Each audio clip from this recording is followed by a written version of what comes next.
just got home. Everyone's still a little bit shaken up. They're just hiding together. You can kind of see them. Hey guys, what's up? Pig Mom here again, and today we have two very special introductions. So let's get started. Meet Mocha and Latte. These are two very sweet little rescues that had a pretty rough start to life. They are roughly about 4 months old, maybe a little less, and in that short time they've had 3 homes, ours being their final and forever home. We were told they were returned from their first 2 homes because the humans in their homes turned out to be allergic to their pigs or their hay. I'll come back to this later, but this is a really common reason for guinea pigs to be returned or surrendered. Unfortunately, we don't know too much else about these girls' history. They've made it through their first week with us, and so far they seem like they're doing well and are healthy. I still think they're fairly tiny for 4 months old compared to Pumpkin and Cinnamon at 4 months, but they are coming in at the correct weight for their age, so depending on their husbandry before now, it could affect how they've grown. For example, what they were fed, if they've received proper pellets, veggies, and unlimited hay. We aren't really sure if they have been handled much, but they absolutely hate being picked up, but are pretty okay to sit and eat snacks once they are sitting on our laps, with the exception that Mocha has no fear of trying to yeet herself off my lap from heights of only several inches. It should be noted that even small falls can be dangerous to guinea pigs, as it doesn't take much to break their wrists. She didn't seem scared, so I don't think she was trying to escape me. I think what happened is I was holding her right by her cage and she saw Latte and she wanted to get back to her since they are a bonded pair. We were originally told that Mocha was the skittish one, but she's been the big brave girl over the last week. She's timid, but always the first to come out of her house to try whatever new veggie is offered, and she loves to do big popcorns when she finds a good piece of hay. She weeks a lot to try and get Latte to come out and eat veggies or hay with her. So far, the only veggie she doesn't seem to enjoy is basil. I've never seen a guinea pig make a face like she does when she eats basil. I haven't captured it yet, but it looks like a baby when you give them a lemon and they kind of pucker their face. It's very, very funny. We think that Mocha is likely an American pig mixed with a slightly longer breed, since she does have fur at the back that is longer and needs to be brushed and maintained. Latte has been a bit harder to read. I think she's the dominant one because she definitely gets the first pick of the hides, but she's not as outgoing as Mocha. She seems to let Mocha take the lead when it comes to new experiences. She'll sit cautiously from her hide when we come in the room while Mocha is doing popcorns because she knows usually the humans come with veggies or those yummy pellets. After a couple minutes, she will come out and see what the humans have brought. Latte is the unique piggy, the first unique fact being that she has 2 nails growing out of 1 toe.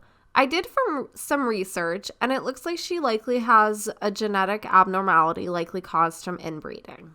This is fairly common in guinea pigs since they breed so young, unfortunately. But thankfully, as long as we keep the extra nail trimmed down, it shouldn't need any attention, but we'll keep a close eye on it.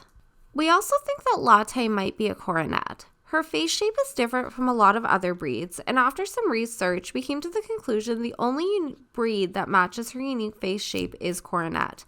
Her fur confused us a bit too. She has these wispy bits that stick out like a tail feather. But there's not really a guinea pig breed or example that I could find online that matches that. Her backside also kind of looks that someone gave her a bad haircut with kitchen scissors. So we think likely her fur was too difficult to maintain and it was cut to avoid getting hay stuck in it or it becoming matted. Either that or someone may have decided to play hairdresser with her.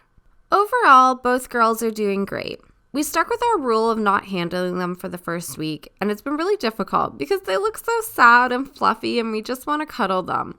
But it's definitely paid off, I think. This morning when I went to give them both veggies, instead of both running away and then Mocha coming out first, both girls came up to me to sniff me and see what I was all about, which is a good sign. They're feeling more comfortable and safe.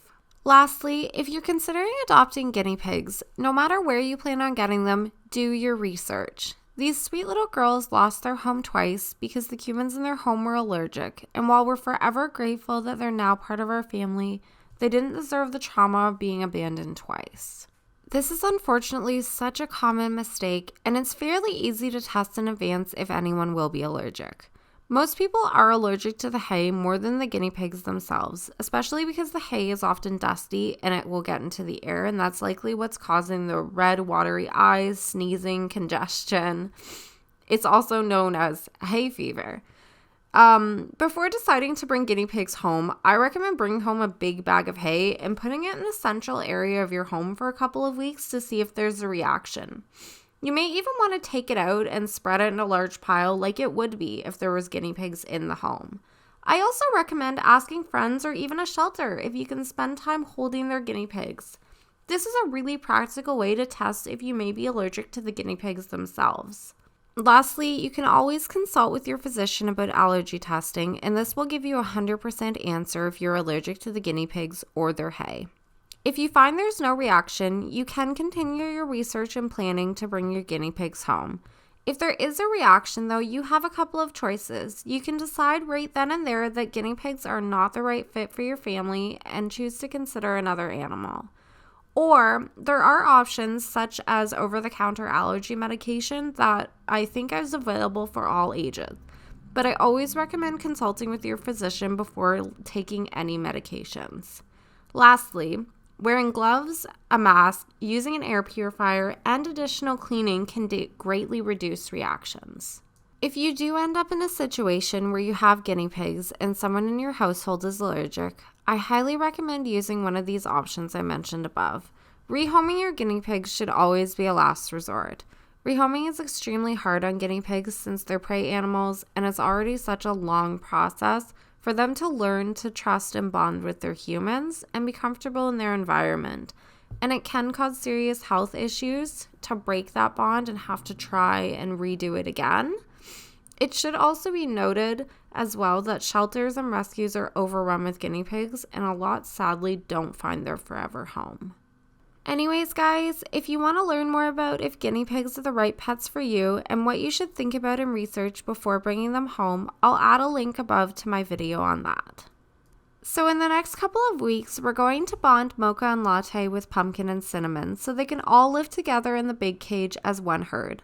So stay tuned for more as we learn through this new experience. Thanks for watching, and be sure to like and subscribe, and I'd love to hear in the comments below if you have any questions about Mocha and Latte that I didn't cover in the video, or a guess as to what breed Latte is.